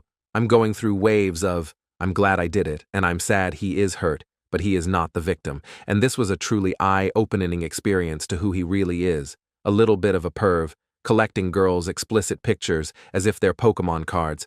I need to have better standards for myself, so I'm going on a date in a couple days. I met this guy at Wireless in the summer. Nothing happened. I've only met him once because he went to America for his placement year, and I was in a stupid on-again, off-again, prolonged chatanship with the pictures of girls collecting guy. But he is back in the UK for Christmas. He is so wholesome and cute, funny. I'm punching FR, but he approached me crazy, and he is so sweet. He doesn't ask me for pictures. He doesn't want to have sex straight away. He'd rather build towards it, which makes me happy because I want the same thing. We're going to see Christmas lights, matcha lad food, and then I'm going to ask him if he wants to stay round mine so we can watch movies. He is very respectful, optimistic, and caring. He has sunflower energy. Also, he is good and doesn't drink smoke, etc. I'm sober now, and being around someone who does that stuff is hard. Sorry for this being too long now, on to the next story. Story 2, I told my ex not to contact me again after we broke up, but my friends tried to get my ex and me back together. Me 24, M, and my ex 26. We both from the same friend group, and to keep it simple. After a while we dated for some months during the relationship. She would always want to do some really dangerous stuff, hike, bang, jump, car, races. And honestly, I am not the person for that, and would have days absolutely terrified for her life. So after one of her friends got a serious injury, I put my foot down and told her I couldn't live like that anymore. We got heated, and she told me I'm a boring, sad person who will die alone. So I said, I hope yours hobbies have the consequences I expect them to have, and after that, We both parted ways mad and never spoke again. We still are from the same friend group, and we both, while not speaking specifics, just said we couldn't compromise on something. And since then, as for the last 4 months, I have not hang with them much as they are more her friends than mine. Issue came as one of my friends from this group asked me if I wouldn't mind me giving her my new number as she wanted to get close, and I accepted, because I didn't cared enough. So she did call, and it started decently just small talk, and she asked why I'm so reclusive now. Nothing that mattered much, but soon enough she started talking about her life. She spent a whole 25 minutes speaking about her new boyfriend, how she's able to do what she wants, and how fun and amazing it is to have support on the things she liked, how much she missed out when we were together, and that maybe I should change my views a little and my life would improve like hers did. I told her, okay, and she replied confused quickly enough. I said I couldn't care less for her new life, and honestly, to off and never contact me again if she just wanted to brag. To be fair, she wasn't really condescending with her tone, but hearing from your ex, how their life is so much better without you, get into you. After that, I blocked her, and as quick as I blocked her, all of my friends started texting me about how rude I was, and that she was just making small talk, and I shouldn't have been so angry that she's happy, so I didn't think I was being But I guess they do, for what I did. Edit well. The situation just got a little worse, as all of these people I call friends are pressuring me into talking to her more, which I don't want to do. So now they are PRing me into going out tomorrow, and I'm not stupid, so I know it's going to end up with only the two of us speaking. I really didn't want to go, but one of those guys is kind of that my boss girlfriend, so I don't want to get on her bad side. I will update soon enough, edit too. Okay, so I did as I said, and hang out with them, and holy mow, I'm going to make an update tomorrow because it got even worse. I would like to update today, but I'm currently typing this while my phone is being bombarded. Sorry to make this a cliffhanger, but I will take a break from all before updating update 1. Sorry for the long text, but a lot happened too quickly, and as much as I tried to compress the text, there's too much stuff to say. Sorry, hello again friends, as I said before I did. Went to hang out with them, more worried for my job than anything, and it went as I expected. I got there. Oh wow, what a surprise. Everyone was late except my ex, never saw that coming, and by what was clearly a coincidence the host had to buy something, leaving us both in the house. How unexpected, right? Seriously, can't believe I actually got set up. I knew I would. But the fact it really happened insane. As for what was said, we sat down very awkwardly. Then she actually said she was sorry. Surprisingly, she said she acknowledged how she sounded like but that she was sad. I cut her out before she could say anything after that. We started to have a conversation about our relationship and whatnot. But you not the second I asked what about your boyfriend, she got dead silent and looked lost for some seconds before saying some random info about him and randomly started telling me she actually missed me a lot, and we complimented each other. Her current boyfriend is too much like her, and she feels in danger sometimes for not having someone who tries to be careful. It went like that until she noticed I wasn't really caring much for what she said and typed to someone. Then, out of literally nowhere, all my friends ambushed me to tell me I should stop running that if I continued to isolate myself and drive them away, because I couldn't get over the breakup was wrong, and they are worried for me. I honestly got really overwhelmed with it and said I needed a break. Then they tried to stop me, saying this was an intervention and I can't run from it. I started to feel really bad, and I thought I might have a panic attack. They noticed I was having problems breathing and let me in a room away. Then they sent my ex to comfort me, and as much as I hate to say it, it somehow worked. I hate that having her cuddle with me worked, and I was able to go control myself again. After that, I said I needed to go home and would speak with them later. She literally asked, "Can we try to get back together?" And all I did was say, "Give me time to think." Then I walked back home, and my phone started receiving messages from everyone telling me I should give her a chance and that we clearly still had feelings. I honestly feel awful. I stated to actually doubt myself in it all. I'm still suffering with my anxiety, almost making me explode. But I wanted to update before anything. I'm starting to think maybe I could give her another chance, but I quickly doubt that. Then I doubt the doubt. I feel like a mess, and I honestly just want some help. Maybe I could repost this in the relationship advice subreddit, but I update to, well, been a while. I am alive at the very least. So hello there. I literally just got my phone back and saw all the notifications of the last posts. I might read and comment on some of the last update later. So, needless to say, I had a mental breakdown, and a very bad one at that. I don't remember much of the last week and days. I just woke up in a hospital and later was sent a psychological evaluation before finally being able to leave. Not alone, though, from what I heard. My friends got worried that I wasn't answering any of them and sent my ex to check on me. She apparently found me on the floor with some meds on the ground and called an ambulance. I don't recall any of that. But there are the medical records, so it seems to be real. After that, I was completely out. Maybe Como's DI for about 3 days.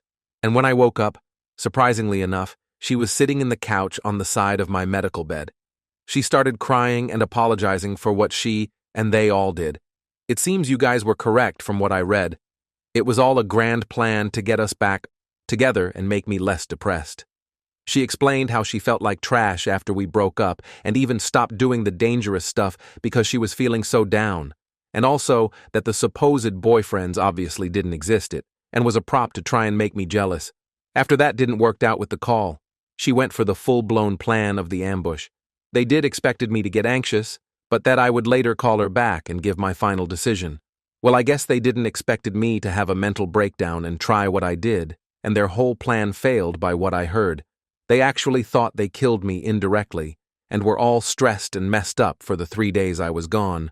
All of them getting medical leaves to spend time with my lifeless self, and after I woke up, they all came to see me and apologized as well, saying they had the experience as eye-opening and would understand if I cut all contact with them all. After that, I went to the psychological evaluation and was confirmed to be a threat to myself, pain in the ass, and was either going to have to go to a mental facility or have someone watch me 24/7 because I have zero contact with my family. My ex asked me if I wouldn't mind if she was the one to be that person. I, of course, protested in the start, but later decided it was best that than going to a mental facility. Again, I've been in these places often.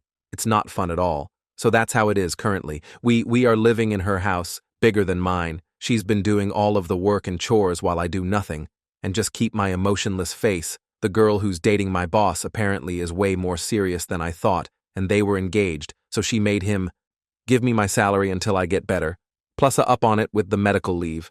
Something I do appreciate. I know I sound like a dumb prick to start living with her, but currently we have set boundaries. She haven't even touched my arm since, after the hug when I woke up. She's kind of like a maid more than anything. We of course still speak, and I can hear the guilt in her voice. She definitely didn't expected things to take this turn and is ready to accept it as it is. As she stated, if he never gets better, I'm ready to take care of you. If you do get better and wants to leave, that's fine. If you are never able to love me back, that's okay. It's my fault. This happened. It seemed legit for now. It works. I don't know how I feel now as the meds have made me really numb, so I don't know if I care or not for her currently. Maybe will be the last update. I will be answering any questions now, though I got time to spare for it now. Story 5. Caught my husband cheating. So I told his mom now he's calling me, begging to fix the mess after she cut him off from his inheritance. My husband and I have been married for almost 3 years, and it's been a happy marriage or so. I thought my husband never expressed any unhappiness or discontent with his life, and as a matter of fact, always seems very joyful. We'd known each other for the past years, and had been together for 5. We used to go out on dates regularly, and we even got along well with each other's family. So, in short, we had a perfect marriage. I believed it was because of how much we loved each other, but yesterday that changed. I wanted to purchase tickets for a concert, but my phone was really slow, so I decided to use my husband's phone instead. I didn't ask him since he was in the shower, and well, honestly, I didn't think this was significant enough for me to ask about. So I bought the tickets, and I opened his text inbox to check the confirmation message, which is when I found a text from one of his coworkers. Curiosity got the better of me, and I ended up clicking on it, and I saw that she'd written about how much she loved my husband, and how she couldn't wait to see him on Monday. I was a little confused, and so I decided to scroll further up to see what exactly they'd been talking about. I was incredibly shocked to see weeks and weeks worth of messages exchanged where they'd talk about how much they enjoyed spending time with each other, how they felt like soulmates, and all sorts of other flirtatious stuff. I was devastated to find such texts. And what was even more disturbing was that some of these things were things that he'd also say to me, but in my case it's, all right, because I'm his wife. Reading him say the same exact things to some other woman literally felt like my heart was being ripped out of my chest. After forwarding those texts and screenshots to my own phone, I kept his phone aside and prepared to confront him about it as soon as he came out of the shower. I felt angry, hurt, and betrayed all at once, and I honestly didn't know how to react to any of this. As soon as he came out of the shower and saw me with his phone in my hand sobbing, he rushed to my side and asked me what happened, so I showed him what I found, and he got defensive almost within seconds. He snatched his phone away and told me that I had no right to go snooping through his phone and that this was an invasion of his privacy. I ignored all of that and asked him about the texts I found and demanded an explanation, even though, deep down, I knew that no explanation could ever justify this. He told me that she was just a friend and there was nothing more to it. He even added that she's married as well, so this means nothing, as if that was supposed to make it better. I didn't buy the whole just friend stuff, and I told him as much. But he was acting like none of this was a big deal at all. He told me that they'd only been texting for a few weeks. And that's all. It was texts. They would just talk and maybe flirt a little, but nothing more. But I knew for a fact that there were emotions involved, since he himself had confessed that he had feelings for her in those texts. And she had too. He claimed that he hasn't even let her touch him, so he hasn't acted upon those feelings. And as long as he doesn't act upon it, it's all right. I couldn't believe that he was saying this, and none of it made sense to me. I told him that I needed some time away, and even then, I don't know if I'd be able to forgive him for doing this to me. Even if I had assumed that what he said about not being physically involved with that woman was true, they're still emotionally attached. And as his wife, I don't know if I could just accept that he told me that I was overreacting and taking things too far when this was nothing but just a bit of harmless flirting, which just made me wonder how many times he's done this over the years. Had I not checked his phone, I would never have learned that this was going on behind my back, since his behavior with me at home literally betrayed nothing. He seemed perfectly happy with me, and we'd even been on a date to a fancy new restaurant a few days ago to keep the romance alive, and after we came back home, he continued to flirt with his coworker as if it was totally normal to do so. My husband and I got into a huge fight where he accused me of exaggerating and said that I was making a mountain out of a molehill. He kept saying that since he hadn't done anything with his coworker, it's not even cheating, and there's no reason for me to act like he's betraying my trust. He even said that, even though he has feelings for this woman, he still loves me more and wants to stay married since he knows that he's probably either just infatuated with her or attracted to her, which will pass eventually. But he just doesn't seem to understand that the fact that he is so emotionally attached to another woman has made me feel disrespected in my marriage, and I can't see him in the same light anymore. It's been almost close to 7 hours since I left and came in with my parents, and a few minutes ago, I finally told them exactly why I'd come to live with them. I explained the whole cheating situation to them, and they were shocked that my husband, who had seemed to have been the perfect man for me, could have done something like this. They were obviously livid and demanded that I file for divorce immediately. They reassured me that I was certainly not overreacting, and I've also learned that, be it physical or emotional cheating, is inexcusable. Them telling me that what my husband had done was wrong did a lot to reassure me since I've been questioning my own decisions. And sanity because of how hard my husband was trying to downplay the seriousness of his affair. My husband hadn't apologized even once by then, but had only been texting me to gaslight me into thinking that I was overreacting. Somehow he kept telling me that since nothing physical had happened, it was all right. He even said that if I hadn't gone snooping through his phone without asking him first, then I never would have found out about this, and we would be fighting about something so petty and unnecessary right now after I didn't respond. Despite him sending me several messages consecutively, within a matter of minutes, he decided to threaten to ruin my reputation. If I filed for divorce, he called me up and told me that if I did anything that could ruin our marriage, then he would make sure that he spreads the nastiest rumors about me that he can think of, and then I'd be left with absolutely nothing. I was furious that he dared to threaten me despite what he'd done and felt nothing but pure hatred for this man. I'd have given up everything for just a few hours before anyway. I'd had enough of his bullcrap. So in a fit of anger, I hung up and then forwarded the text from his phone, the only person who he still feels answerable to his mother. My mother-in-law, and I aren't particularly close, but I know for a fact that the only person my husband is afraid of is his mother. So the only way to get him to realize his mistake and leave me alone was to tell his mom I could have just it slide. But the fact that he was trying to manipulate me into thinking that I was somehow being too emotional just didn't sit right with me. I'd given this relationship my all, and he'd gone ahead and cheated on me, despite everything that I'd done for him. I was so angry that I just couldn't let it go. So I did something petty. And I'm kinda glad that I did, truth be told. At least I'm getting back at him in some way, even if it's just telling his mom about what he's done. And today, I learned that apparently I've created a huge mess for my husband by informing his mother about what had happened after forwarding her those messages last evening. I'd called his mom and told her everything that had happened so far, including the emotional affair and the gaslighting and my decision to leave. I also made sure to include the fact that her son had actually had the audacity to threaten me when I refused to respond to his messages, just as I'd suspected he himself hadn't told his mom anything at all. Probably out of fear about how she'd react after overcoming the initial shock of learning such awful things about her own son.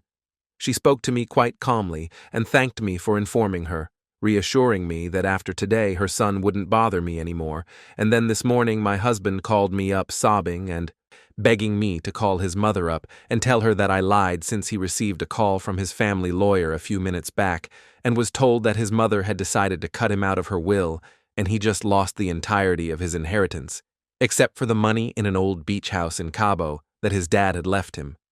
I was really confused as to why my mother-in-law would take such an extreme step, because in spite of what he'd done to me, he was still her only child and it just didn't add up. I thought that she'd just make him stop bothering me. But this was way more than that, and I could sense that there was something deeper. So I asked my aunt, who had a few common friends with my mill ages ago, about what the reason could be, and she told me some things about my husband's family, which finally helped me understand why she did what she did. For some context, my husband's parents had separated when he was very young, but he'd never told me why he was raised by his mother, who had built a business from scratch and was the founder of one of the biggest makeup companies in the country.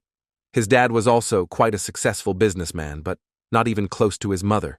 His mom was a formidable woman, and she'd always been strict while he was growing up, while his dad was more of a fun parent. They'd never formally divorced, but just lived separately and continued to co-parent their son. Only today did I learn that the real reason his parents had separated was because his mother had caught his father cheating on her. She didn't file for divorce since that would lead to a custody battle, and she didn't want that to affect her son, but she couldn't continue living with my husband's father either. So, she left and started working. His dad only visited him on the weekends and spoiled him rotten, which is why my husband grew to fear his mom and adore his dad. My husband had always known that his mom had been cheated on, but that didn't stop him from claiming that his father was absolutely perfect.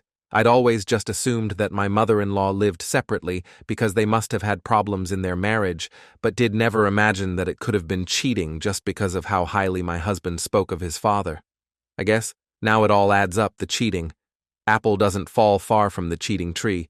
But anyway, my husband sounded practically hysterical on the call, and I was actually kind of scared of what he might do, so I told him to calm down and see what I could do to fix things, since in spite of everything that had happened so far, I still had been married to this man for so many beautiful years.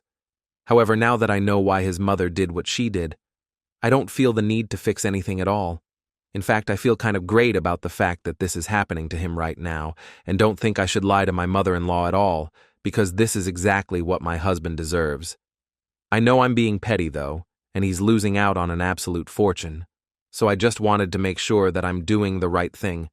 So Ida, for not wanting to cover up for my husband and lie my mother-in-law after he cheated on me. Update 1. I decided not to tell my mother-in-law that I lied to cover up for my husband. He's just facing the consequences of his own actions, and he has nobody to blame apart from himself. I know this is going to sound petty as hell, but I'm actually happy that she decided to cut him out of her will. We've never been close, but this feels like the biggest show of support I could have ever expected from another woman, and I'm forever going to be grateful to my mother-in-law for standing up for me against her own son. I know it couldn't have been easy for her, just as it isn't easy for me. I'm just going to sit back and let karma do its work, since none of this is my fault. I've also filed for divorce, and while my husband is doing everything in his power to convince me to stop ranging from his threats, to hurt me, to sobbing and begging me to come back, I've made it clear that this is happening.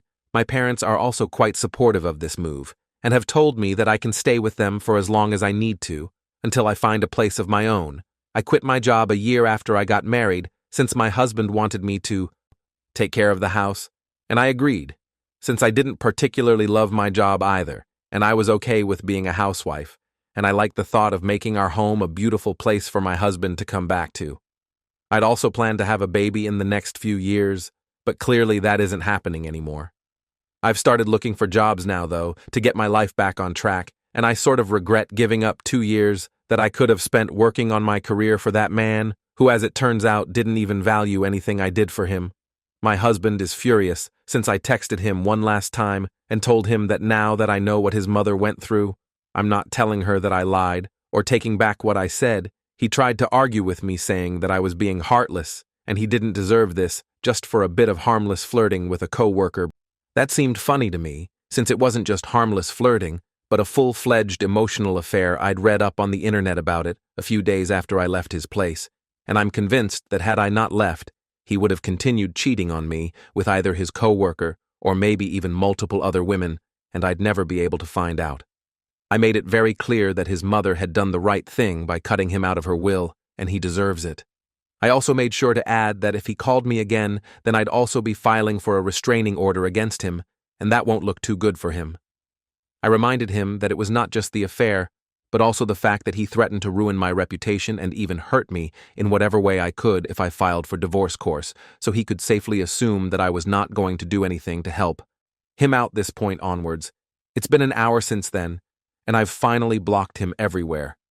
The next time I see him is going to be in court in a couple of days, so I'm just trying to mentally prepare myself for that. On a happier note, I have a job interview with quite a reputable company the next morning, so I'm just hoping that I can put this whole thing out of my mind for a day and just focus on the upcoming interview, since this is my first one after a really long time. Update to something really scary happened today, and I'm actually shaking while I'm typing this out right now. As I said earlier, I had an interview today and it went pretty well. As I was leaving the building, I had this feeling that someone was watching me, but I just thought that I was feeling extra paranoid since I'd left the house after. As soon as I got to my car, I felt someone grab me, and it was only because of my years of training in martial arts that I was able to defend myself. I turned around to find myself face to face with my husband, who looked like he could hurt me. I'd caught him by surprise, so it took me seconds to push him away and get into my car. I locked it instantly while he tried to open the door. I drove away as fast as I could, and I saw my husband fall back, but I didn't wait to see if he was hurt or not. Just drove on and waited a few miles away from the building as soon as I heard the sirens. I drove back to the building, and thankfully, my husband had been hurt by the force with which I'd driven away and was lying on the ground since his foot was a bit hurt. I told the cops what had happened, and they arrested him immediately, which made me feel a little relieved, even while he was in pain. He kept cursing at me and accusing me of ruining his life. I was so shocked that this man had become so unhinged over his inheritance that he was willing to actually hurt me physically. I came back home just an hour ago, and have been trying to calm myself down. I'm obviously already pretty stressed out because of the fact that I'm going through a freaking divorce, and on top of this incident just made everything so much worse for me. In my mental state, I've already spoken to my lawyer and have decided to file for a restraining order as well, since it's very clear that my husband has become unhinged, and I don't feel safe with him out there anymore. I've been feeling as if I'm not even safe in my own home, which is saying something. And my parents are also quite concerned about my well-being right now as well, since I've been quite shaken up since then. I do feel a little guilty that he's going through so much. But I also know that this is not my fault. He is the one who cheated on me, and that's what I keep reminding myself time and again, so that I don't soften up towards him or anything. Even for a second, I'm also considering therapy, so that I can deal with my feelings about this whole situation. I feel emotionally drained, and I'm just genuinely done with him and his drama. I'm just hoping that this whole thing is over soon, because I can't have things like this happening to me. I'm just done with this update 3 last week. My divorce finally came through. There wasn't much of a case, since my husband had tried to hurt me, and there was proof of him being emotionally involved with another woman. He didn't have to stay in prison for a long time, even though he tried to hurt me, since it was his first offense, and he hadn't managed to hurt me at all. So he got off with a misdemeanor that was a little disappointing for me to know, but there was nothing that I could do about it. He can't bother or harass me anymore, though since I now have a restraining order against my ex-husband, so he literally cannot touch me. The last time we met was at court, and he made sure to yell out awful things about me for the very last time. I managed to ignore it since I'm trying to move on, and speaking to him is absolutely pointless. However, to my surprise, his mother got in touch with me right after our divorce was finalized and asked to meet me. I agreed, knowing what she had done. We met for coffee near my house, and she apologized to me for everything that her son had done and told me that she wanted to transfer the inheritance to me. Instead, of course, I wasn't entitled to that and declined it, as nice as the offer was. Plus, I was already getting a substantial amount of alimony and compensation from my ex-husband, and that was all the satisfaction I needed. Instead, I suggested that she leave it all to charity, and she seemed to think it was a good idea. As well, meeting her also give me the opportunity to properly thank her for whatever she'd done, because not a lot of mothers would be able to punish their own sons and would probably even try to blame their daughter-in-law instead. So I was really grateful for that, and I made sure that she knew we parted amicably, and she told me not to hesitate if I ever needed any help, which was just so sweet of her. And as everyone knows, I've been living with my parents ever since I found out about my husband's affair, which was almost 3 months ago. I started my job 1.5 months ago, and it's been going pretty well.